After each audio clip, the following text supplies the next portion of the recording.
Bueno, vamos a comenzar. Seguimos en esta sexta parte que habla acerca del Olá. Nos habíamos quedado hasta el inciso D. Hoy debemos abarcar el inciso E, F y G de nuestro texto, de nuestra redacción. Bien, continuando con el texto, tenemos la siguiente información. Dice así: el elemento Esh, esta palabra en hebreo significa fuego, transforma la materia, aquello que pertenece a la esfera terrenal, en sustancia que se eleva y accede a los cielos. ¿En qué inciso va? En el inciso E. E. ¿Sí? A lo cual no debe ignorarse que la materia, al ser expuesta al fuego, parte de ella se transforma en ceniza, obteniendo también un significado propio. Vimos que uno de los puntos que caracteriza o que va a caracterizar a cualquier tipo de corbán, de situación que sucedía adentro del Ohel Moed, de lo que conocemos como el tabernáculo, es que adentro están ciertos elementos de la naturaleza. Vemos que en algún lugar hay un recipiente de agua para lavarse pues el cuerpo de los sacerdotes, las vísceras de los animales, pero en el altar es el lugar donde va a haber fuego, la sustancia que conocemos como fuego. Y este elemento ayuda a la transformación de la materia en dos aspectos principalmente. Hablando de este corbán que se llama Olá, traducido al español como holocausto, vemos que la acción del fuego reduce la materia de ese animalito que muere en dos aspectos principalmente.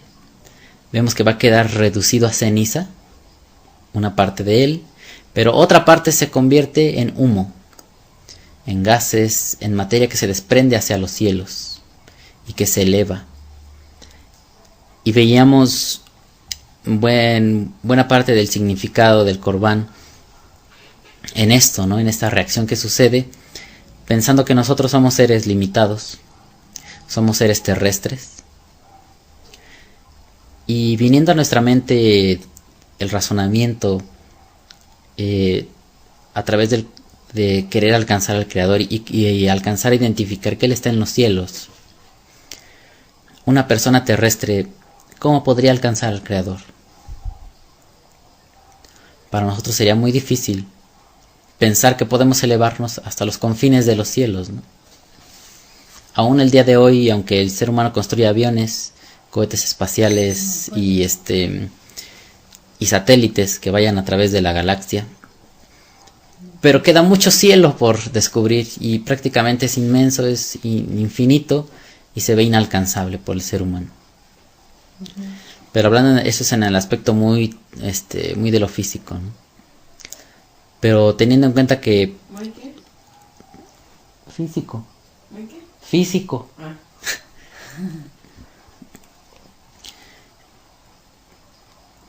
Pero teniendo en cuenta que somos seres también espirituales, ¿cómo podríamos pensar o qué podría surgir en la mente del hombre, en idea, en práctica, en algún hecho, a través del cual nos podamos apoyar y pensar que estamos alcanzando lo celestial con algo que hacemos aquí en la tierra? Veamos que el caso de Noé, él decide ofrecer Olá. ¿Por qué? Porque él y su familia fueron guardados de la destrucción del diluvio. Fue una familia pues especial, o que se identificó como especial, al momento de que se diga de ellos que alcanzaron gracia delante de Yod-Heh Vav-Heh para ser guardados en un arca. Y aún a través del elemento de agua vimos cómo al subir el nivel de las aguas, todavía el arca estaba por encima de las aguas, y que las aguas cubrieron todos los montes, y todavía el arca, si está flotando en el agua, está por encima del monte más alto de la tierra. Así que él también alcanzó dentro de la destrucción una elevación a través de agua. Pero ya habiendo acabado toda la reacción del diluvio, él decide ofrecer Olá. Estamos tratando de entender este mecanismo, este procedimiento que empieza a delimitar Moisés, porque ya se practicaba desde la antigüedad. Pero para el pueblo de Israel que está en el desierto, Moisés percibe o le es mostrado por Dios cómo deba delimitar esta práctica. Qué aspectos sí deba conservar y qué aspectos no. Como veíamos de Noé en el texto de Bereshit 8:20. Dice así: y edificó Noé un altar a Jehová, y tomó de todo animal limpio y de toda ave limpia, y ofreció holocausto en el altar. Y ahí veíamos cómo él dice que toma de todos los animales limpios, aves, y que ofrece holocausto. Dice, de todo animal limpio y de toda ave limpia. Todos eran puros, tajor. Pero ya para el tiempo de Moisés ya no es de todo animal. Solamente se escogen cierto tipo de animales que hayan de relacionarse con el Olá. Y con los demás, korbanot, procedimientos de acercamiento al Creador. Ya no se va a valer que cada quien use los animales que quiera.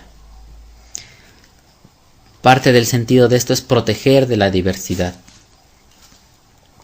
Y vemos que es como el defecto que resalta mucho al día de hoy en la gente que busca practicar la Biblia, que busca conocer al Creador. Y los que vienen de manera simple, de manera muy sencilla, con un deseo muy limpio de conocer al Creador, cuando empiecen a conocer distintas organizaciones religiosas, parte de a lo que se van a enfrentar es esa diversidad y hasta cierto punto decepción, de que hay diversidad de culto, de que cada quien hace lo que quiere como mejor le parece, de que nadie sigue las normas, de que cada quien establece sus propios rituales. Y la persona que busca de manera simple y sencilla y verdadera conocer al Creador va a tener que estar enfrentándose y lidiando con toda esa contradicción que hay, porque no solamente es de que, bueno, aquí es así, por acá es diferente y así, pero en realidad todo concuerda, sino que es a ver quién gana, a ver quién impone, a ver la idea de Dios de determinado grupo, a ver cuál idea de Dios gana, ¿no? Y se la pasan peleando unos con otros. Lo bueno que Noé no tenía grupos religiosos que enfrentar, ¿no? Sino que es borrada toda la humanidad y queda él solo, su familia, para poder tener un comienzo. Tampoco vamos a pensar o a desear que vuelva a suceder lo mismo, ¿no? Con tal de enfrentar la diversidad religiosa, no nos vamos a poner a pensar, pues Elohim vuelve a barrer el mundo para que se desarticulen todas las mentiras religiosas y entonces pueda haber un comienzo con mi familia. No vamos a llegar a ese punto. Ese tipo de cosas solamente las determina el Creador. Pero Moisés está haciendo algo por su pueblo. Le está ayudando a preservar la unidad. No que cada quien construya su Mishkan. No que cada quien diseñe su propio Ohel Moed. No que cada quien haga su propio altar. Y cada quien venga a traer su idea de Dios. Porque, como vimos, en el desierto que se manifestó, su idolatría. La idolatría que hasta el día de hoy permanece. El pueblo de Israel tenía su forma un poco mezclada con lo egipcio de percibir a Dios, ¿no? A la divinidad. Lo primero que les enseña Moshe es que no hagan ídolos y que a esos ídolos, o sea, que nada de lo que hay aquí en la tierra, ni debajo de la tierra, ni por encima de la tierra que hay en los cielos, a nada de eso se le debe conocer o reconocer como Dios, como Yod-Hei Vав-Hei, sino que solamente hay uno. Sin embargo, ellos se dan a la tarea de hacer un becerro, ¿sí o no? Y ellos piensan que por el hecho de hacer un becerro al que le llaman Yod-Hei Vав-Hei, automáticamente ese becerro es Dios y puede ser adorado como Dios. Lo mismo sucede al día de hoy con todas las religiones que se conocen como cristianismo. Ya porque a Jesús dicen que se llama Jehová, o le dicen que Él es el Padre, Él es el Hijo y el Espíritu Santo y todos los tres son uno y todo ese tipo de cosas. Es exactamente hacer lo mismo que hicieron en el desierto los israelitas. A un hombre terrenal, a un hombre que nació de mujer, a un hombre que se murió y que tuvo que experimentar la resurrección. Ahora resulta que es el Padre, que es el Hijo, que todo es lo mismo, que Él es Dios. Y ya porque los cristianos le llamen Dios a Jesús, ya por eso tiene que ser Dios. Están haciendo lo mismo, la misma imitación de ese error. Hatagedolá, decía Moshe, ¿no? Esta gran falta, esta gran equivocación, esto es terrible, este tipo de equivocaciones. Hatagedolá. ¿Cómo puede ser posible que confundas al Creador con algo tan terrenal? ¿No? Con un humano que pudo experimentar la muerte, que se cansaba, que él dijo, yo no lo sé todo, solamente el Padre sabe el día y la hora, ni siquiera yo lo sé. Pero con el simple hecho de otorgarle el nombre de Yod-Heh Vav-Heh a un Mashiach, a un profeta, a alguien grandioso como él, es como transformarlo en el becerro de oro. Y así pensó esa generación, que por el hecho de al becerro de oro llamarle, este es Yod-Heh Vav-Heh que te sacó, estos son tus Elohim que te sacaron de Egipto, ya con eso piensan que automáticamente se transforma en Dios. Pues eso trae una grave consecuencia, que la humanidad se confunda, que surja diversidad de culto. Y estas reglamentaciones son útiles para nuestra época. Tratamos de tomar la Torah con la mayor seriedad que podemos. También reconocemos que somos pequeñitos, que estamos comenzando nuestro estudio de la Torah, pero no por eso nos vamos a desanimar, al contrario, surge más ánimo de saber que hay tanto por aprender, que nuestro esfuerzo va creciendo cada día por querer saber. Sí, reconocer que somos ignorantes, pero precisamente para eso, para vencer la ignorancia. Y para que venciendo esa ignorancia podamos servir a Yod-Heh Vav-Heh. Así que el fuego vemos cómo ayuda a separar la materia, ayuda a transformarla. Y vamos a ver que una parte se eleva y la otra permanece en la tierra. Y la ceniza va a ser sinónimo de impureza. Podemos aprender de esto, que eso que se queda en la tierra, eso que se convierte en cenizas, nos debiera ayudar a entender que en medio de nuestra meditación, en medio de nuestro acto de conciencia, cuando analizamos nuestro ser, y que a través de nuestra oración, de nuestra tefilá, que son palabras que suben al cielo, habrá de quedar algo de nuestras malas acciones cuando las analizamos, que nos sirven, que nunca debimos cometerlo, y que son cenizas que en sí es la raíz de la impureza, pero que eso lo podemos quemar y dejar fuera. O sea, hay la posibilidad de hacer eso. También esto nos puede enseñar a que hay aspectos en este mundo, en esta realidad en la que vivimos, que no se pueden de ello sacar un bien, que de ello el ser humano no obtiene espiritualidad, así que no debiéramos de estar anhelando como los adolescentes cuando le dicen al padre, déjame cometer mis errores, tú ya cometiste los tuyos. Y el padre le dice, no hijo, si te estoy diciendo que no lo hagas es precisamente para evitarte un dolor, porque de esta acción nunca sacarás nada bueno. Pues déjame a mí mis propias experiencias, tú ya viviste, ya es tu vida, a mí déjame la mía. Yod-Heh Vav-Heh se ha dado a la tarea de darnos padres que nos eduquen. Y a veces cuando no contamos con padres, con amigos, con buenos amigos, con instructores, con rabinos, con profetas como los que aparecen en la Torah, en la Biblia, que han traído el consejo de Elohim precisamente para que no andemos divagando e incurriendo en el mal. No es necesario que suframos el mal, la destrucción, para aprender por qué es tan malo ciertas cosas, ciertos hechos. Y que Yod-Heh Vav-Heh nos puede dar la capacidad de abrir el entendimiento, de acceder a la sabiduría, para entender por qué esas cosas son negativas y para guardarnos de caer en ellas y aprenderlo por experiencia propia. No es necesario llegar a ese alcance. Así que en el análisis del Olá y de este tipo de acercamientos, la conciencia va a integrar esa sabiduría, ese conocimiento. de que habrá cosas que no van a poder ser transformadas en bien. Así como un animal lo ves, que dices, pues este animal no tiene espiritualidad, pues es un simple animal. Si es aplicado al Olá, tendrá un aspecto positivo, pero también habrá de quedar un aspecto negativo. Pero lo que espera Yod-Heh Vav-Heh del hombre es no que ande llevando corbán. Esto es por causa de nuestros errores, por causa de la incapacidad que todavía tenemos. Pero no significa que nunca la vamos a vencer. Se espera, y siempre Yod-Heh Vav-Heh ha esperado que el ser humano sea perfecto y se conduzca perfectamente. Y más allá de cometer errores, sino que tenga alineado toda la imagen de Elohim, todos los poderes que encierran la hechura del ser humano, y eso le dé la firmeza suficiente para poder vivir dignamente en este mundo. Esa base de conocimiento, esa base de interacción con el Creador. En la mañana les hablaba a los compañeros del grupo y les decía, nosotros al día de hoy tenemos una Biblia que estudiar. Pero ¿qué pasaba con la gente que nunca conoció ninguna Biblia? Entonces cuando iba a existir la imprenta. Hubo muchos hombres que nunca conocieron la Biblia como nosotros la conocimos.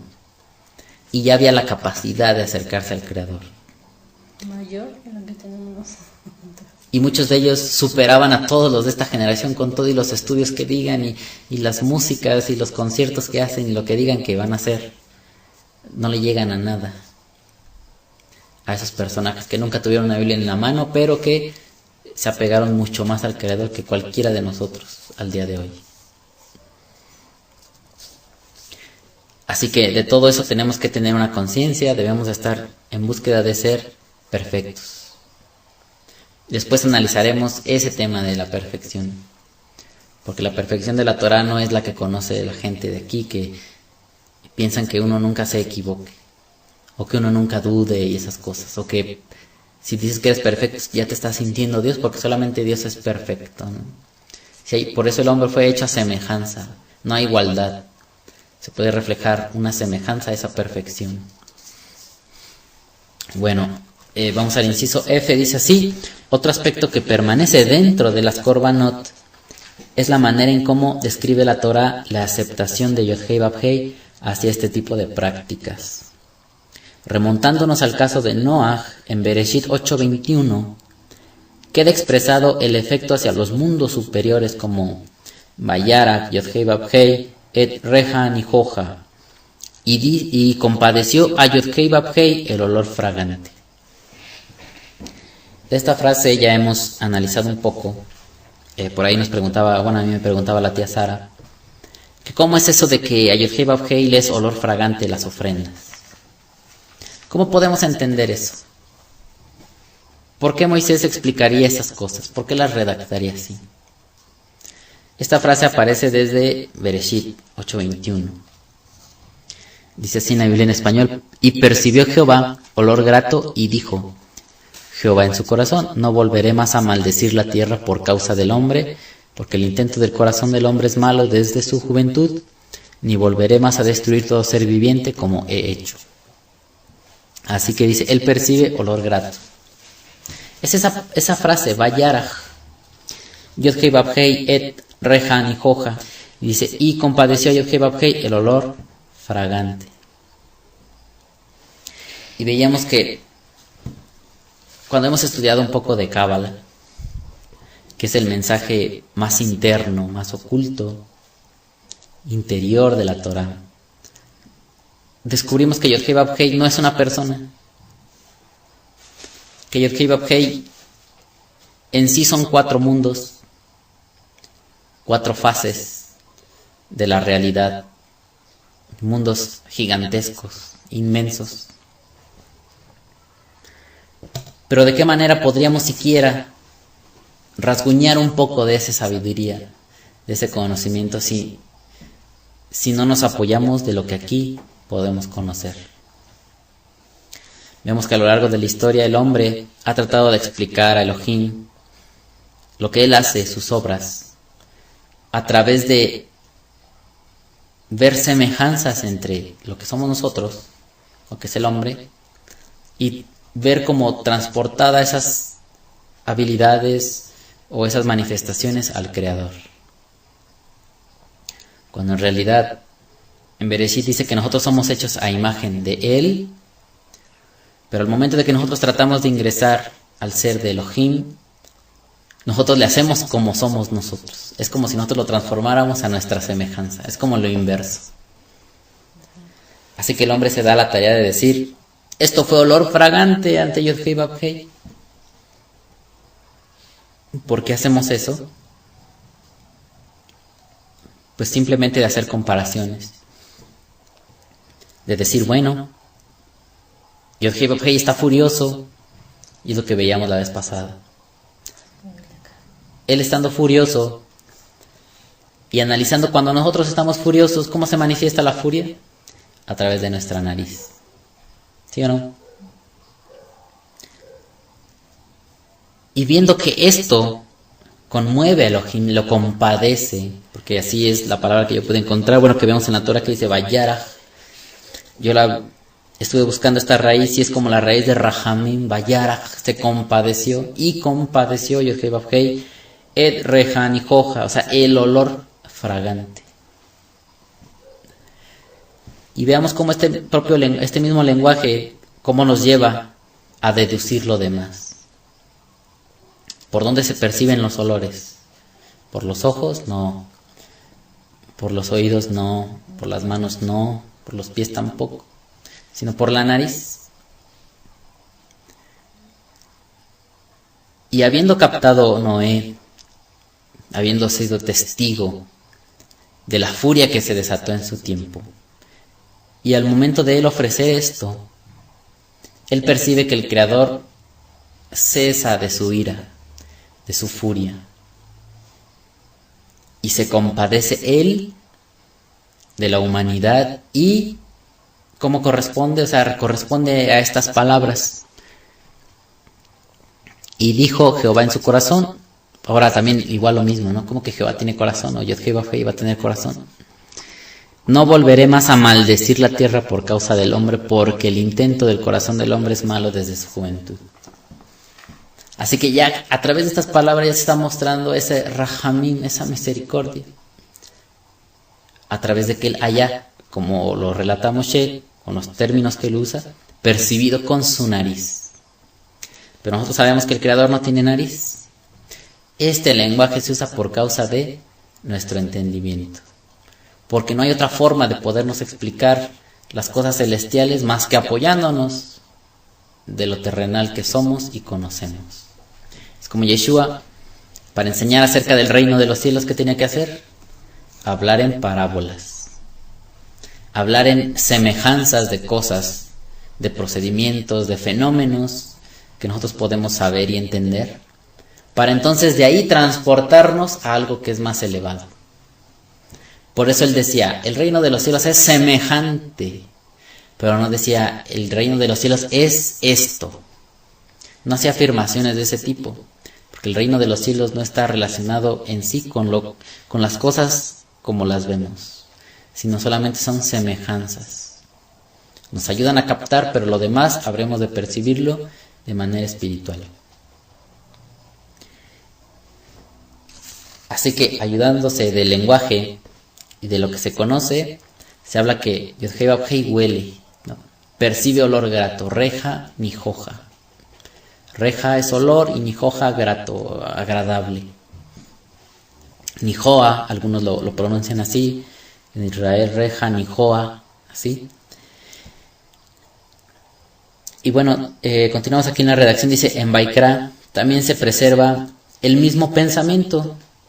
En Levítico 1:9 dice, Olá Ishe, reja ni joja la Yod-Heh Vav-Heh. Olá encendido de olor fragante para Yod-Heh Vav-Heh. Esta misma frase que aparece en Bereshit 8:21, que mismo Moshe redactó acerca de la historia de Noé, la vuelve a imprimir en los procedimientos del santuario, del Mikdash, para hacerle saber al hombre que esos procedimientos siguen produciendo en Yod-Heh Vav-Heh ¿qué? La misericordia. Cuando uno es capaz de analizar su vida, cuando uno es capaz de sus actos analizarlos como un corbán que se quemaba durante toda la noche. Y a la mañana siguiente eso ya estaba transformado en cenizas, o lo que se pudiese quemar durante ese lapso de tiempo. Darnos a la tarea de hacer ese procedimiento, de someter al fuego, a la exigencia más alta, de acuerdo a los mandamientos del Creador. Eso es agradable a Yud-Hei Vав-Hei. Que nos hagamos los torpes pensando que ya alguien resolvió todo por nosotros, que nada más hay que dedicarnos a pecar cuanto podamos. No importa, como dice un pseudo maestro, ¿no?, que muchos le dicen el doctor Alducin, muy famoso entre el cristianismo. Es una de las personas que yo no sé si ahora ya haya cambiado su manera de enseñar, pero hace años lo defendía capa y espada, y lo digo así porque en el tiempo que yo llegué a escuchar enseñanzas de él de repente cambiaba sus enseñanzas. Primero defendía una cosa y después ya cambiaba otra cosa. Digo, cuando uno se da cuenta de sus errores, pues lo lógico es que busque cambiarlo, ¿no? Digo, si uno tiene cierta dignidad. Pero en algún tiempo, y ahorita ya no sé, la verdad ya estoy desconectado de esas cosas, pero lo tengo muy presente porque mucha gente repite esas mismas palabras. No tanto porque me quiera yo enseñar con ese señor, sino porque mucha gente piensa igual que él y difunde lo mismo que él habla. Ese señor se dedicó en algún tiempo a decir que Jesús perdona todas las faltas de los hombres, las pasadas, las presentes y las futuras.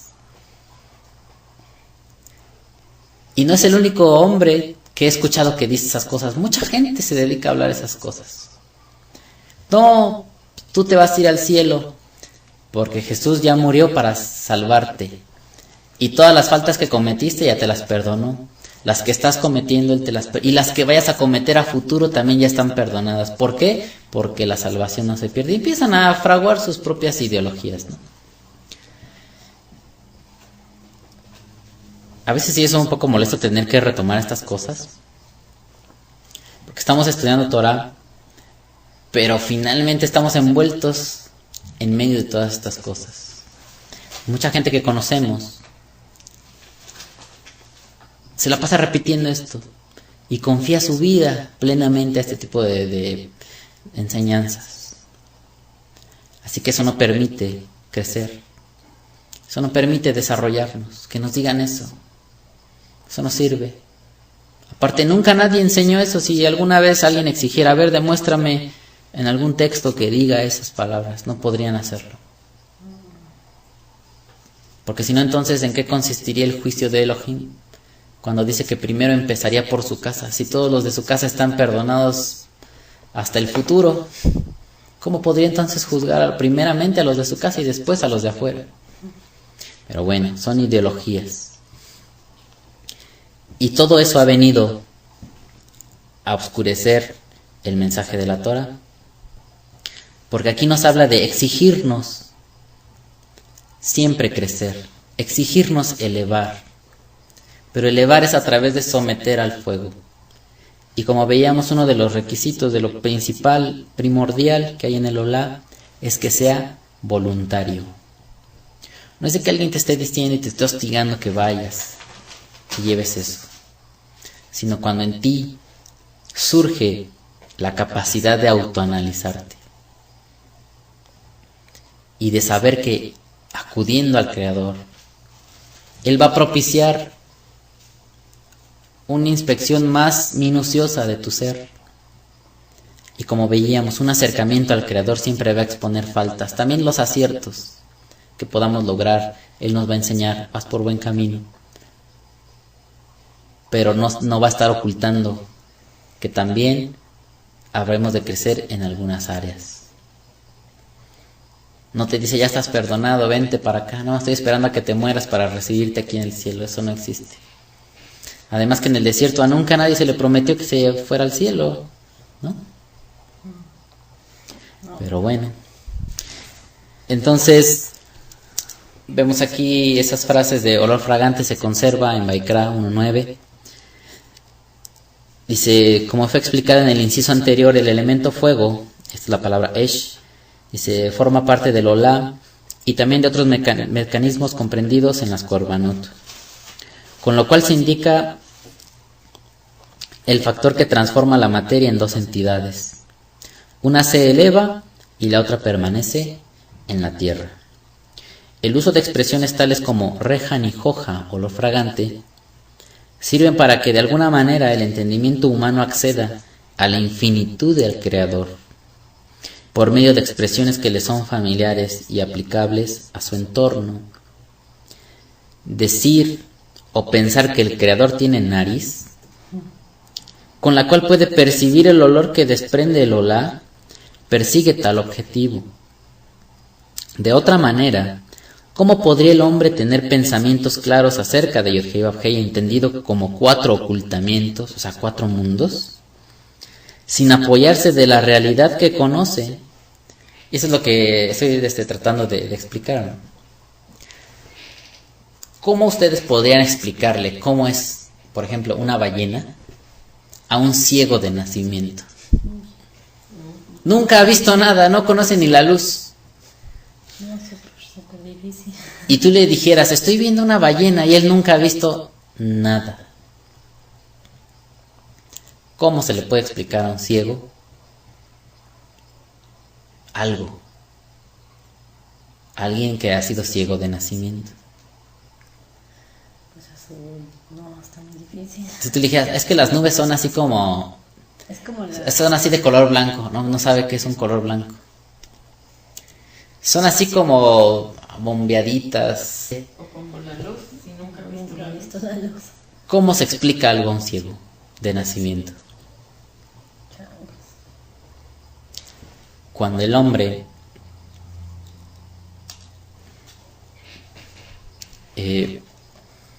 trata de acceder al Creador, ¿qué tendría que hacer? Si no podemos ver las entidades espirituales, si no podríamos ver al Creador, no es visible con estos ojos, no se puede percibir ni siquiera en este mundo porque lo destruiría. Pero eso no significa que no le podamos conocer, que no nos podamos aproximar a Él.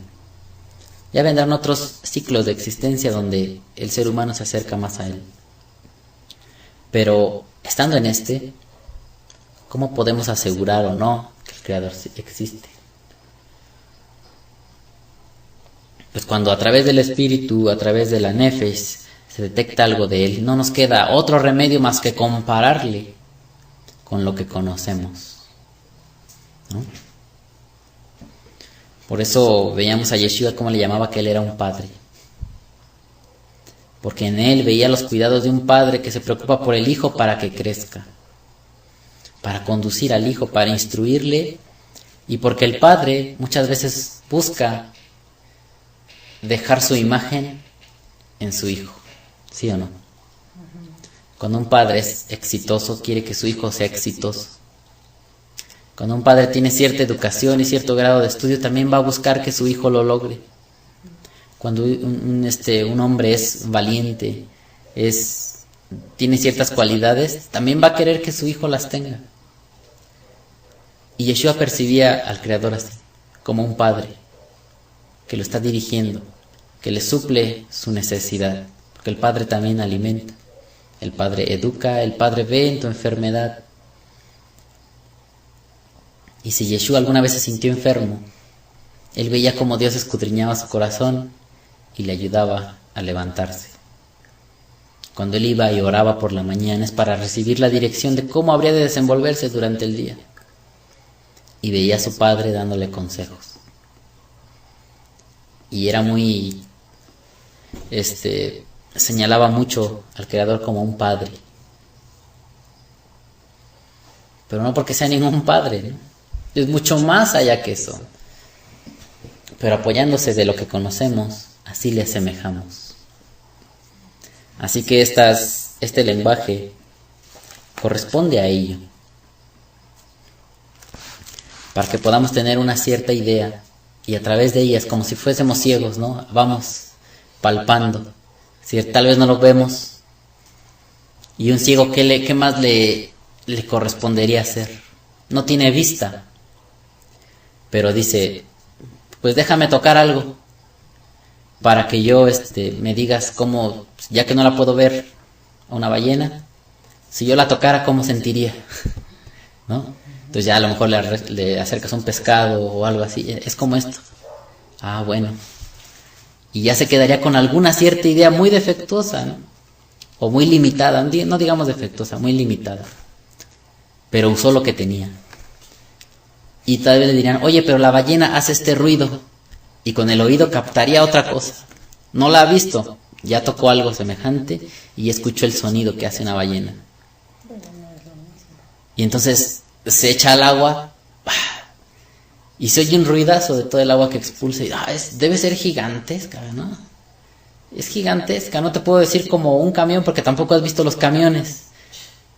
Pero vamos a caminar de aquí hasta 30 metros y todo este largo tiene la ballena.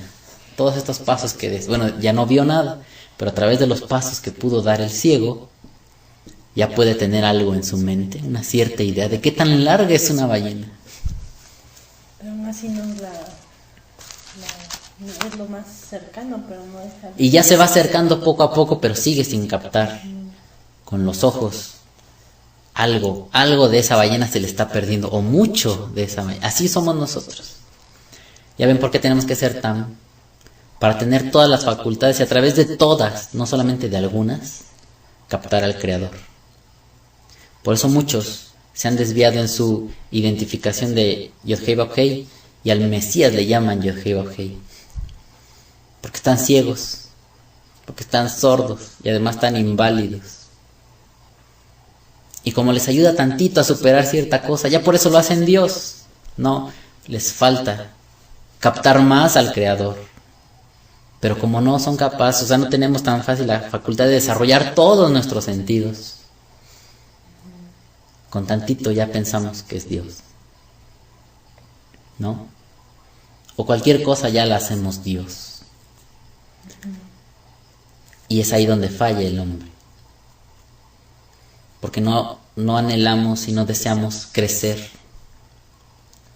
Como que al ser humano le gusta estar siempre, pues que me perdone otra vez y que me vuelva a perdonar, pues que se compadezca de mí. Nadie es perfecto. Pues que ya soy salvo, pues que, y siempre así, ¿no? Con esa forma de pensar. Pero el Olá es para crecer, el Olá es para elevarse, no para quedarse en la tierra. Es para subir y acceder, pero para ello se debe tener todo el ser integrado de Yod-Heh Vav-Heh, Elohim, la imagen del Creador, todos los poderes completos en uno. No se vale nada más verlo con los ojos o pensar que se puede ver con los ojos, pero no oír su palabra, ¿no? Es como la gente que dice, yo he visto maravillas, ¿y cuáles has oído a través de la Torah? No, pues esa ni me importa, al cabo que ni le entiendo. Yo con que vea milagros, yo puedo reconocer que esto es de Dios, ¿no?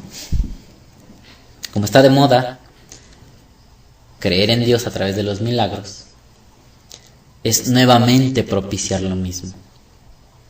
Que la gente se va a enfocar a lo que vean sus ojos.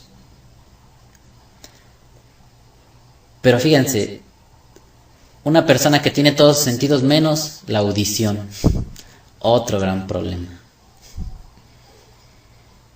¿Cómo podríamos educar a alguien sin audición? Más difícil todavía. ¿Qué será más difícil? ¿No tener ojos o no tener oídos? Que no tener Las dos son críticas, ¿no? Pero por lo menos cuando no puedes ver, pero escuchar, pues como que es más fácil de orientarse. Y de alguna otra manera, no tener oídos también te impide no hablar. Porque ¿cómo vas a reproducir un sonido que no has hablado? Que no has oído, perdón. A ver. Y ya ven cómo todo es necesario, tener integrado todo en el ser. Es decir, ser tam, ser perfecto. Por eso estos animalitos... Es que Dios nos dotó con todo eso para ser perfectos. Por eso estos animalitos debían ser tam, debían ser completos.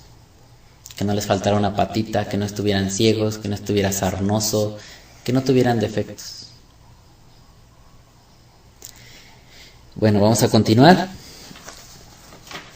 Dice, el Mishkan y todas sus funciones tienen por objetivo introducir la Nefesh a experimentar la esencia del Creador, y aunque en primera instancia se apoye de su razonamiento y conceptos que le son inteligibles, pueda desprenderse de ello conforme va desenvolviéndose por los distintos olamot, o sea, los mundos, accediendo a la Ruach, Neshama, etc., hasta desprenderse totalmente de las circunstancias terrenas y experimentar personalmente, sin necesidad de un lenguaje, la esencia del origen, principio y fin. Así que aunque en primera instancia necesitamos todas estas cosas, porque así lo diseñó el Creador, no es que esté mal. Pero una persona que ya ha crecido en el interior, ya puede ver más, aunque no use sus ojos.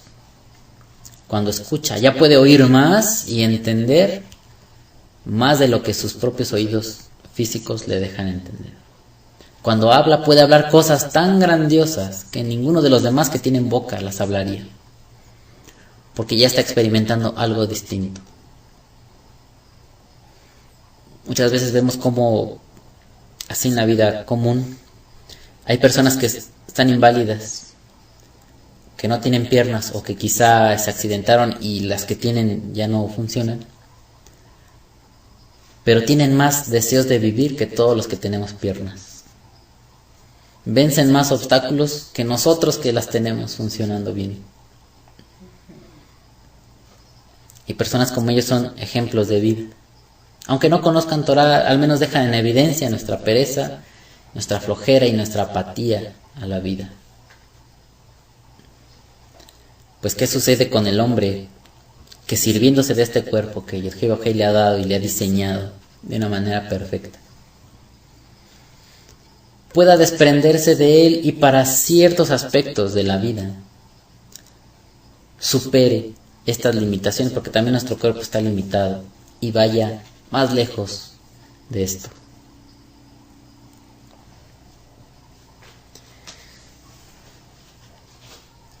Así que ese es el objetivo, acercar al Creador. Pero ¿para qué? Un corbán, que se conoce como ofrenda, ¿para qué servirá entonces?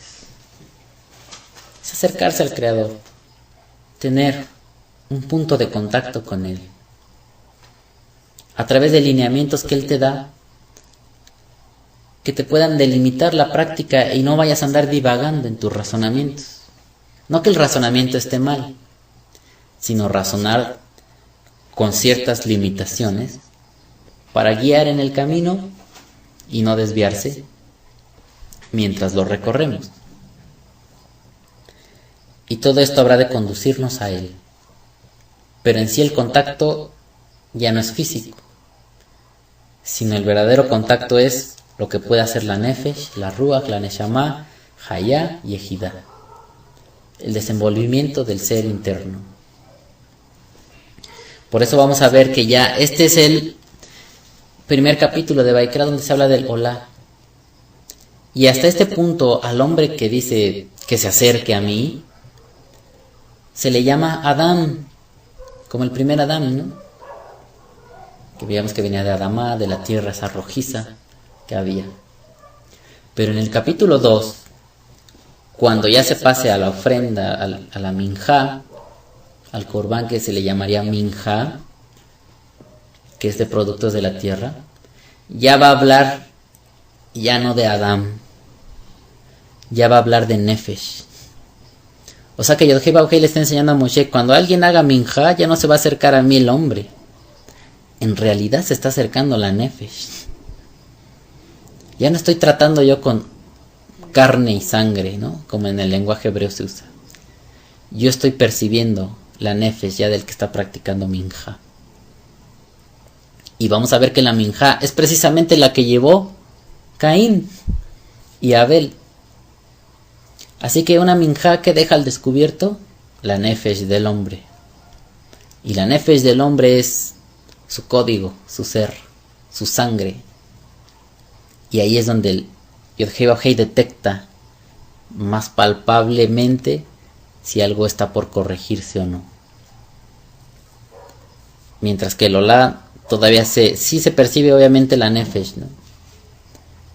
Pero principalmente es análisis de todo el ser, contándose uno como Adam, no teniendo mucha fijación en lo interno. Sí se va a despertar ello, sí va a crecer, pero hasta que se ha quemado lo de afuera, ¿no? Por eso vemos que el animalito muere. O sea, primero es destruido lo de afuera, es quitada la envoltura para que sea expuesta a la Nefesh. Pero en Minja ya está expuesta a la Nefesh. Ahí en los ojos del Creador. Ya sabemos que no tiene ojos, pero es entendido a nuestro lenguaje, es como si Él nos examinara con sus ojos. Esto ya viene en el capítulo 2.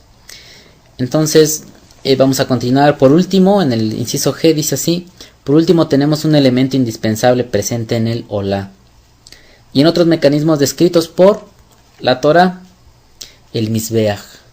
Esta palabra significa altar. El Mizbeach comprende el sitio específico donde se ordena el Olá cuando está listo para ser elevado. Fue construido por Noach según Bereshit 8:20. En Bereshit 8:20 dice así: y edificó Noach o Noé un altar a Yod-Hei Vav-Hei y tomó de todo animal limpio. Así que un altar, un lugar donde haya de quemarse ello es necesario. Y de acuerdo a las especificaciones que habrá recibido Moisés, es como un cuadrado que tiene 4 cuernos. Y ahí es donde hay fuego. Ahí es donde es depositado, es encendido el fuego para poder poner Olá ahí. Ahí es donde entra en contacto con el fuego y se transforma en la materia. Esto también fue hecho por Abraham en 12:7, igual aquí de Génesis. Lo voy a leer rápido. Es así, 12:7. Y apareció Jehová a Abraham y le dijo: a tu descendencia daré esta tierra. Y edificó allí un altar a Yod-Hei Vav-Hei, quien le había aparecido. ¿Ya vemos? Como este altar también fue hecho por Abraham en 12:7. En 12:8 también se va a nombrar. En 13:18 también. Dice así: Abraham pues, removiendo su tienda, vino y moró en el encinar de Mamre, que está en Hebrón, y edificó allí altar a Yod-Hei Vav-Hei. ¿Qué está diciendo? ¿Que allí ofreció Olá? ¿No? ¿Sí o no? Aunque no nos dice literalmente que es el Olá, pero ya estamos viendo que a los tiempos antiguos, al Olá correspondía a ser un altar.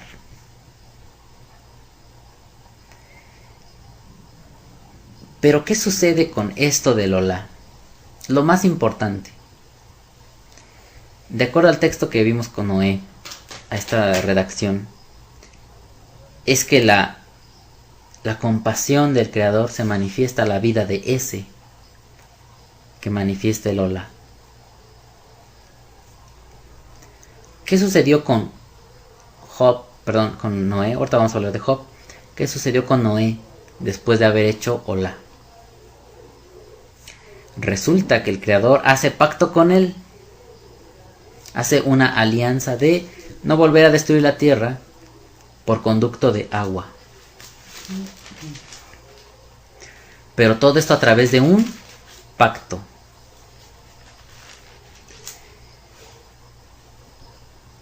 ¿Por qué hacer pactos Elohim con el hombre?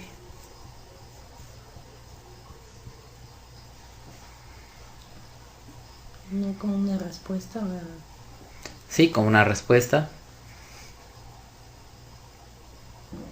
Pero ya que estamos hablando de todo este mecanismo que llega a los 4 mundos, entonces vemos que el Olá, esta conducta que puede tener el ser humano de autoanálisis, de anhelar al Creador para que le ayude a este desenvolvimiento, a este crecimiento, produce en él misericordia. Pero antes él de siquiera hacer algo en favor de nosotros, lo primero que él hace, o que escribe Moisés en la respuesta de Yod-Heh-Vav-Heh, es: el hombre siempre piensa para el mal. El hombre siempre está desviándose. Y si yo siempre tomara en cuenta estas palabras, sin duda que lo tengo que volver a destruir sin más ni más. No tendría otra opción, siendo yo el creador justiciero que soy. Y esto a mí me obligaría nuevamente, en honor a la justicia, a volver a borrarlo de la tierra. ¿Sí o no? Pero fue tan agradable el acto de Noé. Es tan agradable el acto de los justos, de los profetas que han pedido por el pueblo de Israel, que él decide hacer alianzas con el hombre, con determinados pueblos, como vemos en Israel, con determinadas personas como Abraham,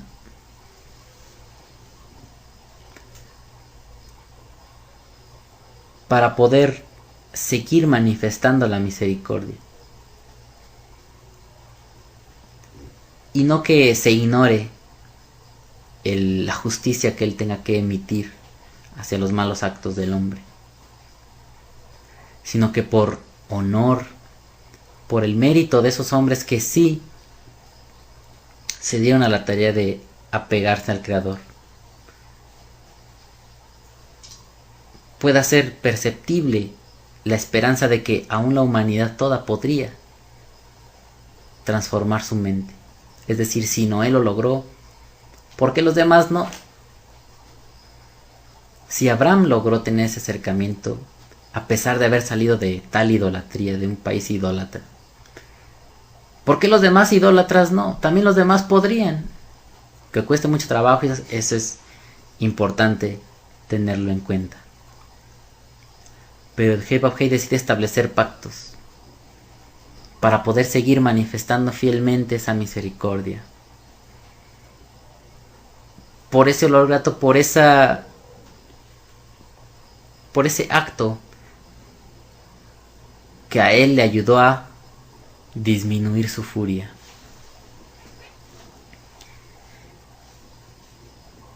Y no solamente perdonar por perdonar, sino perdonar para que el ser humano pueda rectificar. Por eso de Yeshua es así, que él se dio por las faltas del pueblo de Israel, para que nuevamente puedan acercarse todos como nación a Dios. No para que unos cuantos apóstoles, 12, 3,000 o 5,000 conversos, se acerquen al Creador, sino que pueda abrirse la posibilidad de que en definitiva toda la nación, como decía el apóstol Pablo, ¿no? O sea, tú dices que un pacto sirve para que todas otras naciones vean que hay un Dios. No, eso no.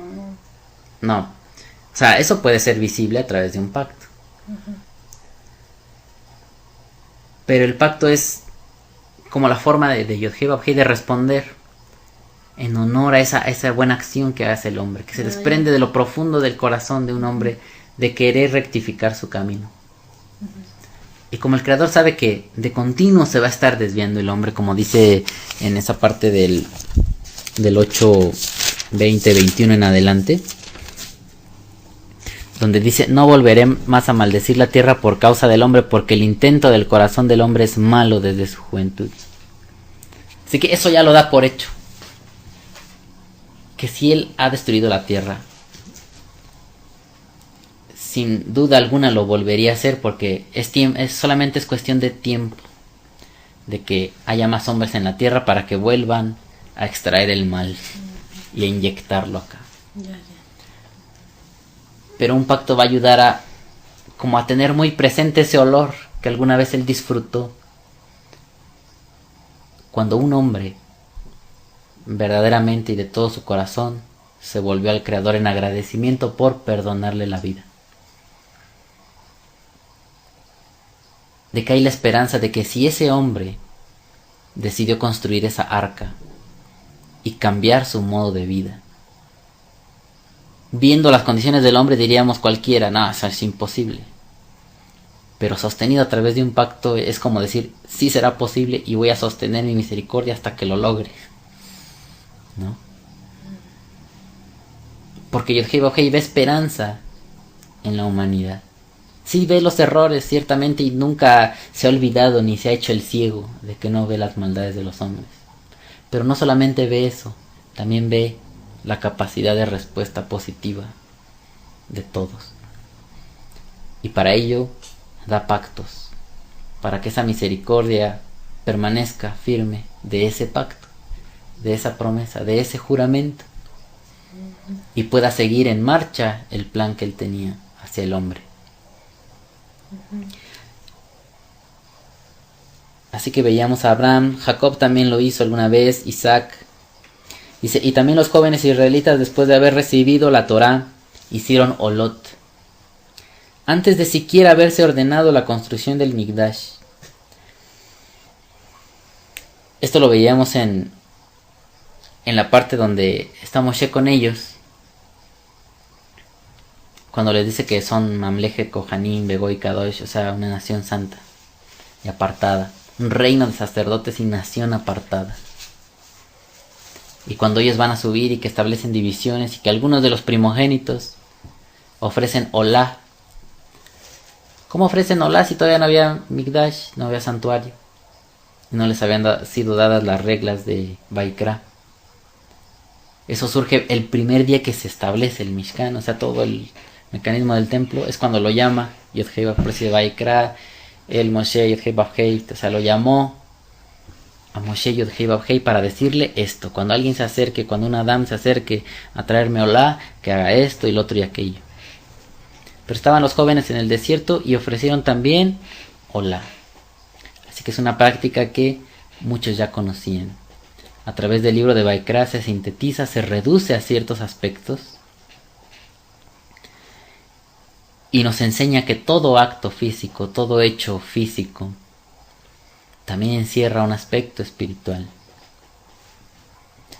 Y que no debemos de ir por la vida, como mucha gente así lo hace, enseñando que esas cosas ya son rituales, eso no sirve de nada. Lo que a Dios le importa es lo de adentro.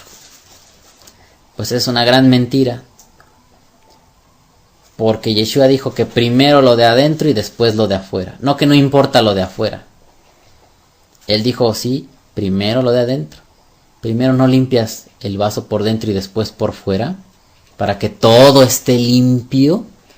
O dijo, ya no se apuren de lo de afuera, nada más con que se limpien por dentro y ya. Él no decía esas locuras.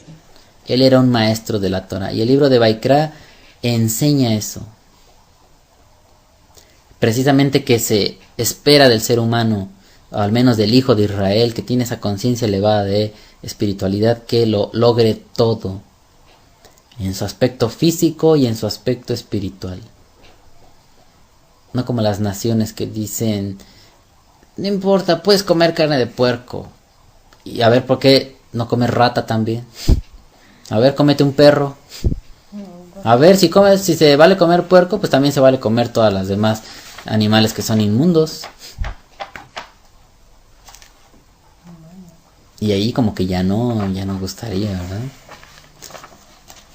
Pero a través de entender esto, el hijo de Israel es al que le es dado este tipo de requerimientos, principalmente los sacerdotes.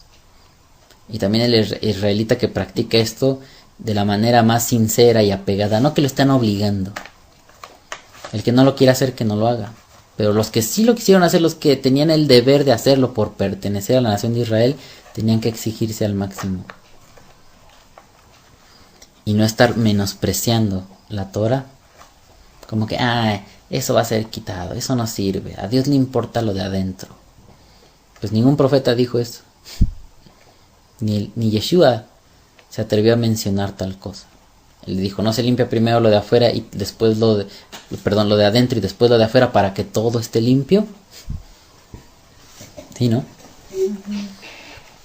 Bueno, pues ya en resumen, veíamos que el olá si bien es cierto que nos ayuda hacer un análisis personal de cómo soy, cómo es mi estado espiritual, cuál es mi apego al Creador. Es un análisis de todas mis sefirot. Porque para estar en contacto con el Creador debo despertarlas todas. Si no, voy a caer en el exceso de decir: este pedazo de plástico es Dios porque yo lo veo. No, Dios es amor. Pero Dios también es justiciero. No, es solo amor. Dios no castiga. Dios no castiga a nadie, ¿no? Si ahí dice claramente que Dios castiga. Y como solamente se despiertan ciertas áreas del ser humano, del alma, a muchos se les hace una locura que Dios sea el autor del mal, o sea, el creador del mal.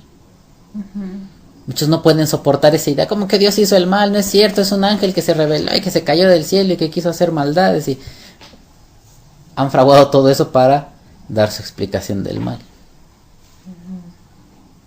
Pero también Yod-Heh-Vav-Heh diseñó el mal y no lo extinguió.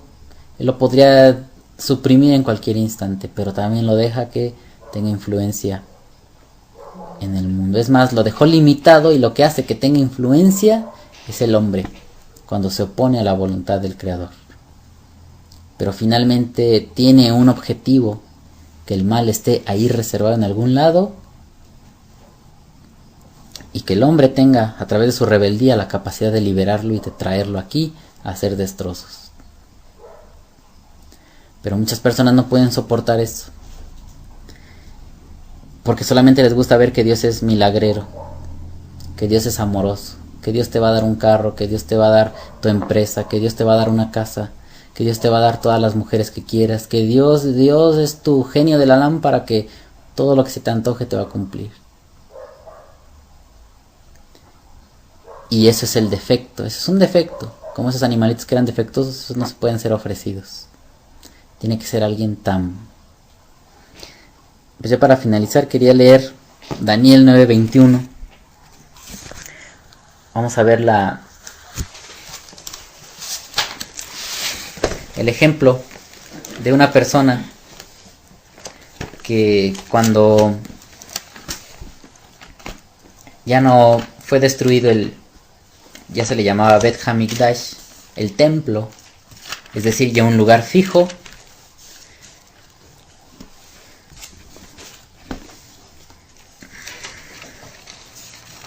Puse 9:21, pero no, es 9. Bueno, 9:21 es una cita que yo quería que leyéramos, pero ya al final.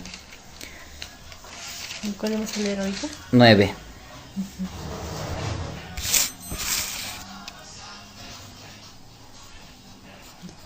Sí. 9:21. 9:1. Ah, 9:1.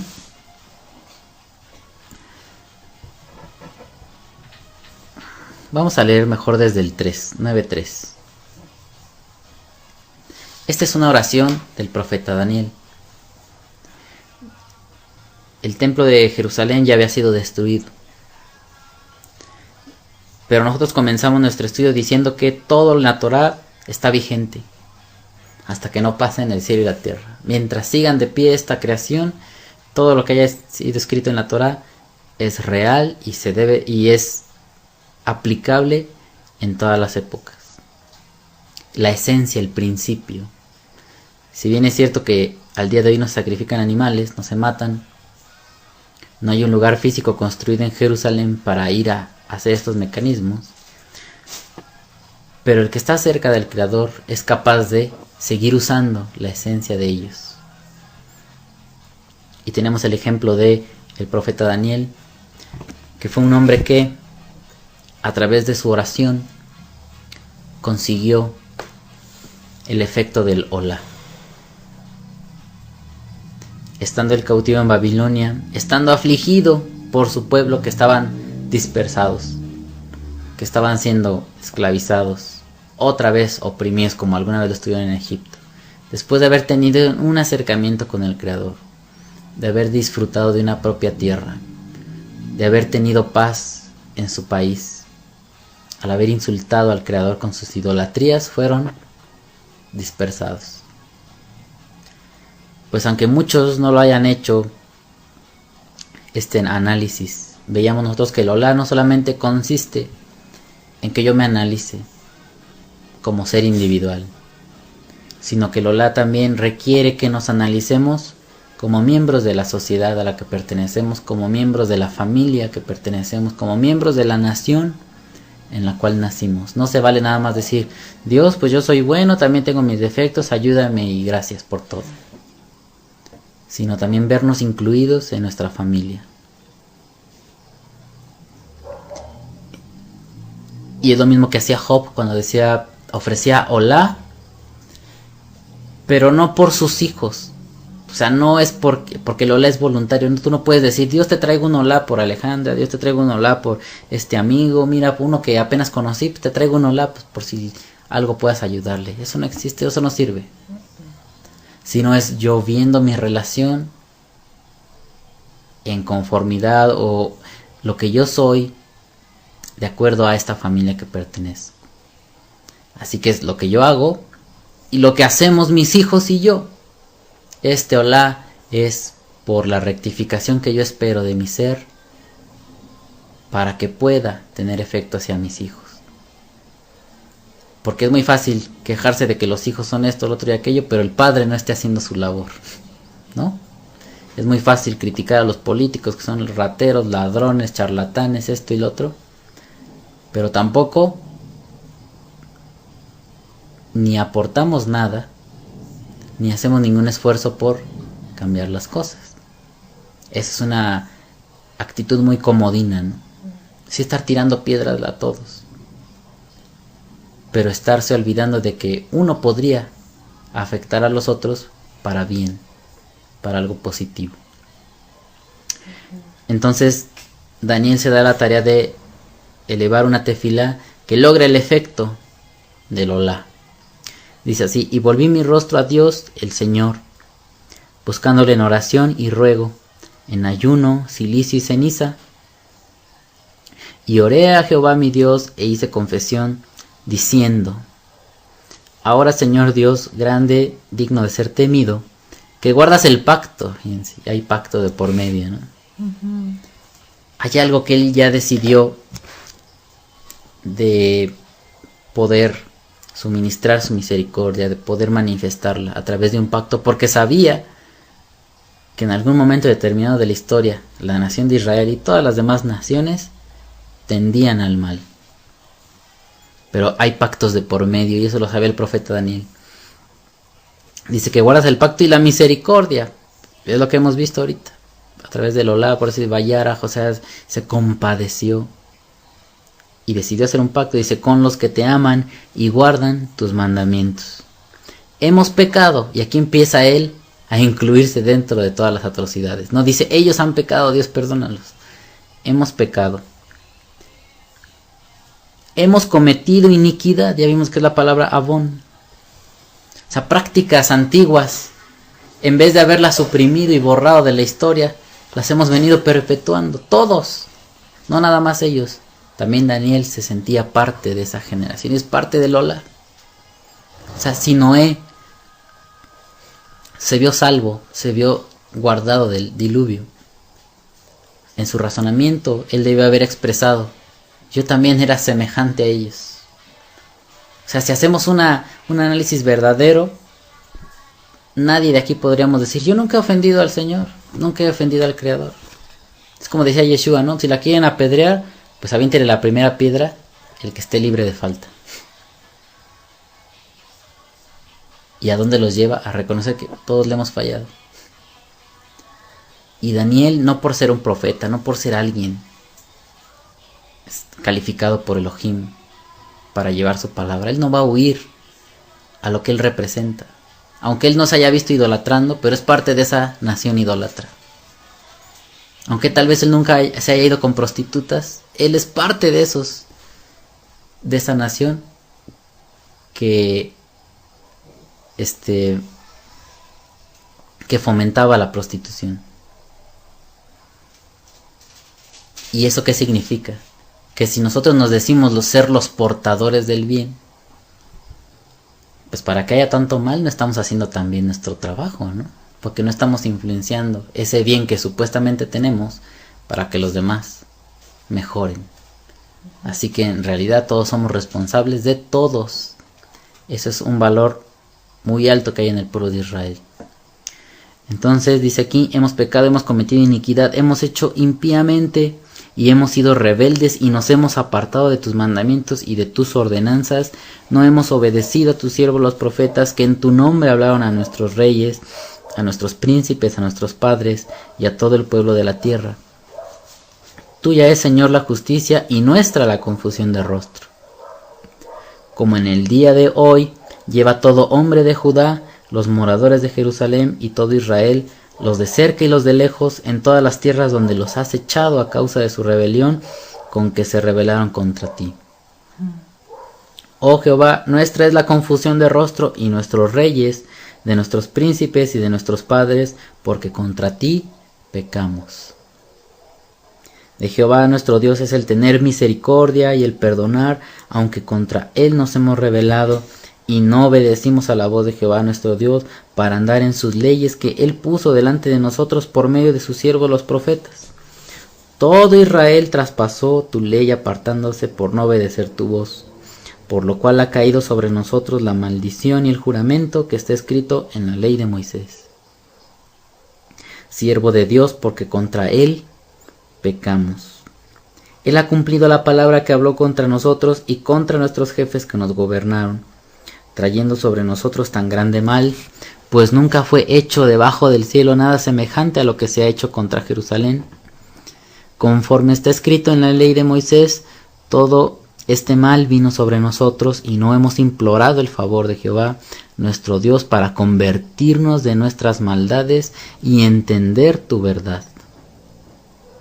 Por tanto Jehová veló sobre el mal y lo trajo sobre nosotros. Dice que el diablo trae el mal, dice Yod-Hei Vav-Hei trae el mal.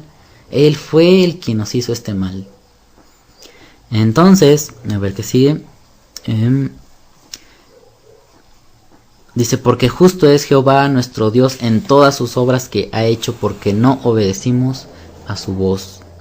Ahora pues, Señor Dios nuestro, que sacaste tu pueblo de la tierra de Egipto con mano poderosa y te hiciste renombre cual lo tienes hoy, hemos pecado, hemos hecho impíamente. Oh Señor, conforme a todos tus actos de justicia, apártese ahora tu ira y tu furor de sobre tu ciudad Jerusalén, tu santo monte, porque a causa de nuestros pecados y por la maldad de nuestros padres, Jerusalén y tu pueblo son el oprobio, o sea, son la burla de todos en derredor nuestro.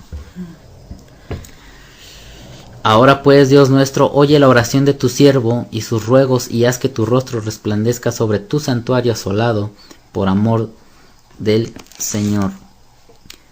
Inclina, oh Dios mío, tu oído y oye.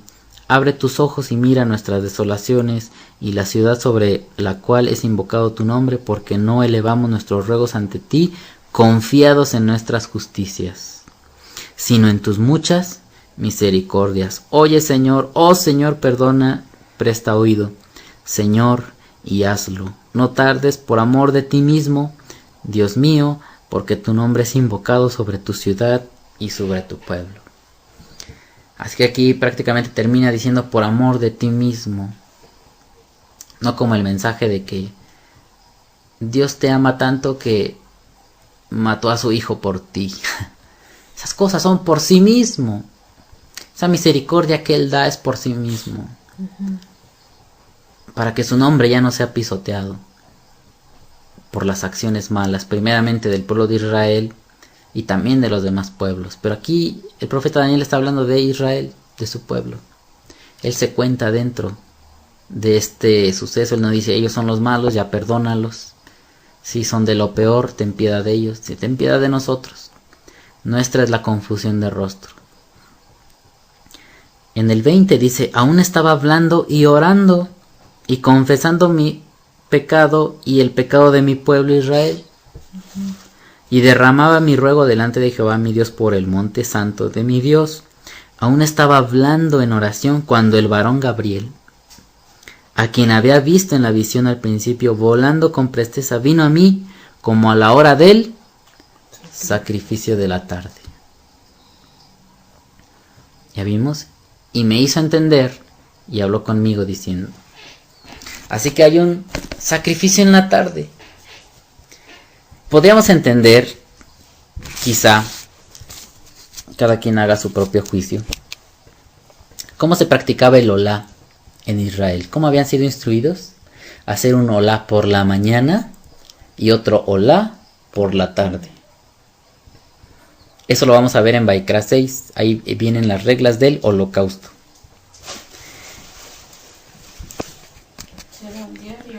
Eran diario, pero uno por la mañana y otro por la tarde. Así que Daniel habrá estado orando por la mañana y todo el tiempo que estuvo orando y pidiendo y suplicando y analizando esto, estuvo ofreciendo un olá.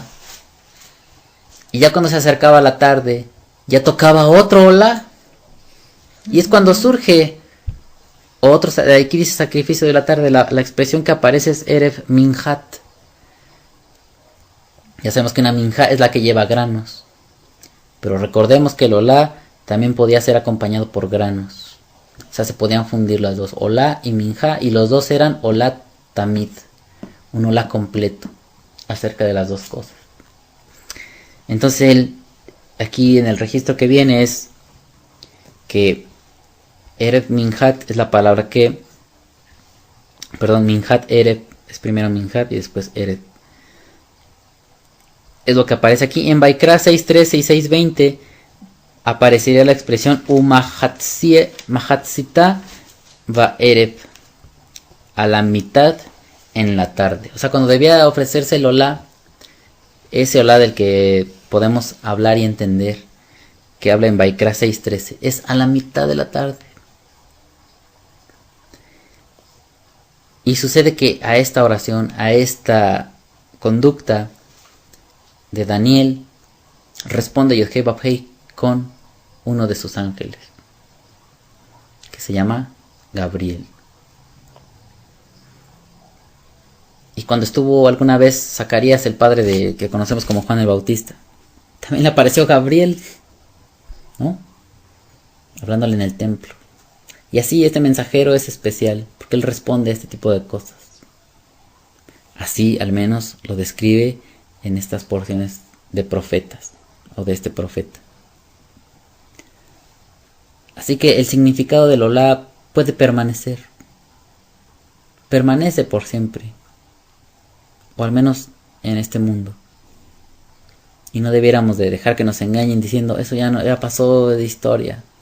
Ya no le hagas caso, mira que ya está todo resuelto. Eso sigue vigente. Y aunque haya venido Yeshua a enseñar, ¿qué pasaría si él viniera ahora?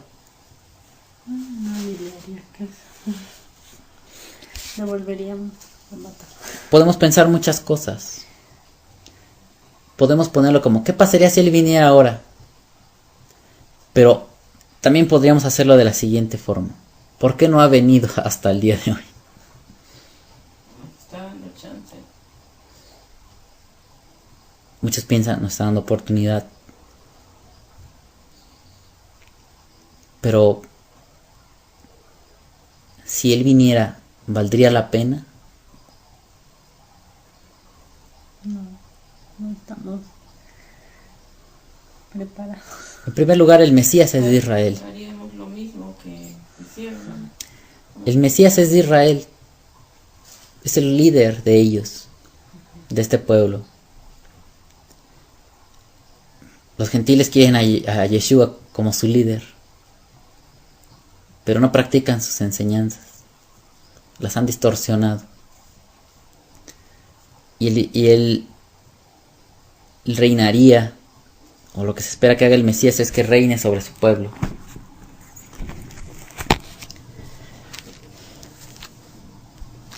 Pero, ¿por qué no vendrá todavía el Mesías? Porque no estamos preparados. ¿Cuánto nos hace falta crecer y recuperar del conocimiento que Él enseñó, Todo, de la sabiduría por la cual Él dio la vida al máximo. todo nos hace falta. Y que de ninguna manera estamos honrando sus enseñanzas con la manera en cómo se vive. Todo nos falta.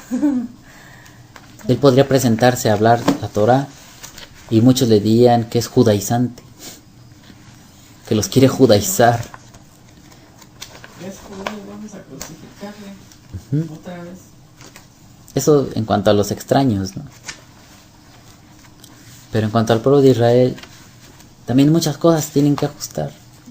Y muchos de ellos lo saben, he escuchado enseñanzas de ellos, de rabinos judíos, como dicen que estamos conscientes de que tenemos mucho por hacer, de que no estamos listos. Pues ellos mismos no han empezado a trabajar, a enseñar a los demás. Tienen miedo. Esa es una forma de pensar y es respetable. Que no enseñan a los demás, que tienen miedo. Pero ellos primero deben estar unificados. Es lo que estaba haciendo Daniel. O sea, Daniel no tenía en mente, es que no hemos ido a las naciones a hablar de ti. Eso no existe. El conocimiento de Elohim no es de que se hable. Eso se hace y se demuestra. O sea, las palabras no sirven de nada. Y es lo que vino a echar por tierra la enseñanza de los apóstoles. Que llegó el punto en que ya no eran hechos, ya eran palabras. Que empezó a entrar gente extraña, a hablar y hablar y hablar, y a no hacer nada. Lo que sí hacían eran divisiones. Lo que sí hacían eran peleas. Enseñanzas falsas, extrañas, que no tenían nada que ver con la Torah. Eso era lo que hacían. Pero de la instrucción del Mesías no sabían nada.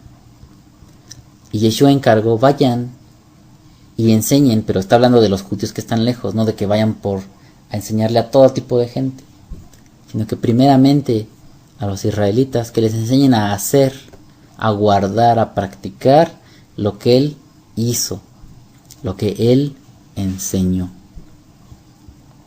no lo que otros enseñaron.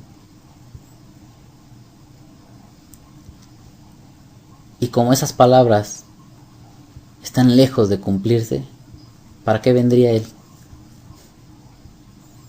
¿Para encontrar gente que no hace lo que Él dijo?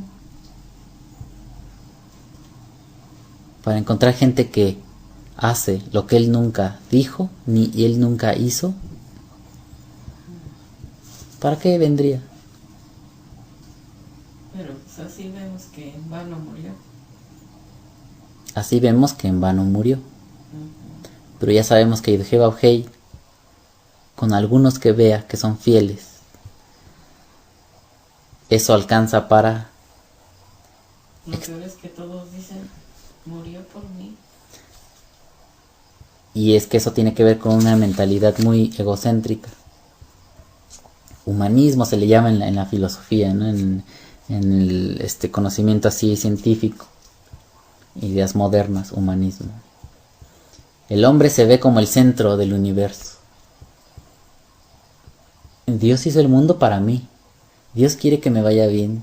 Dios está pensando todo el tiempo en mí, que soy muy guapo y que soy el más consentido de sus hijitos y que quiere que yo sea feliz. Ay, Diosito me va a dar todo lo que yo quiero. Y siempre pensando en sí mismo. El profeta Daniel dijo, por amor a ti mismo. Ni siquiera dijo, por amor a mí. Dijo, haz esto, Dios. Sálvanos, pero por amor a ti.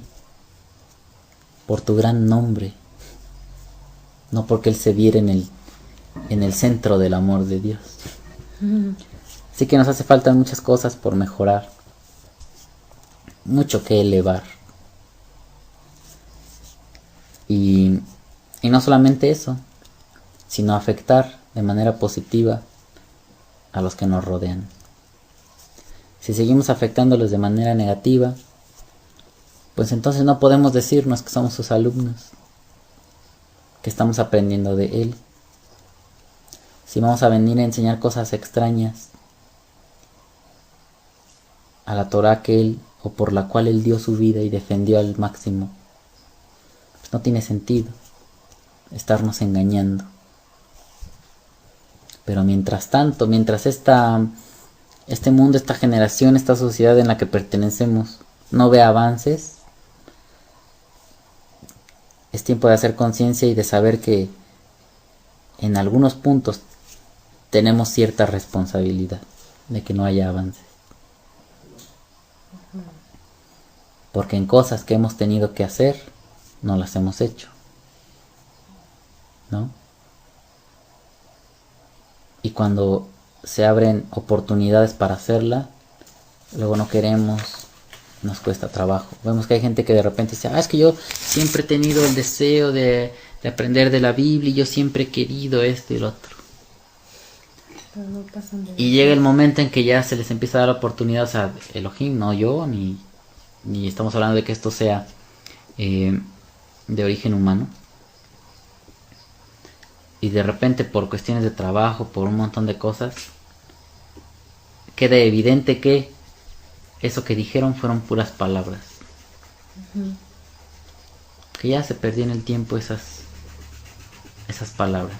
Que solamente fue una bonita intención, pero en realidad no tenía ningún sustento.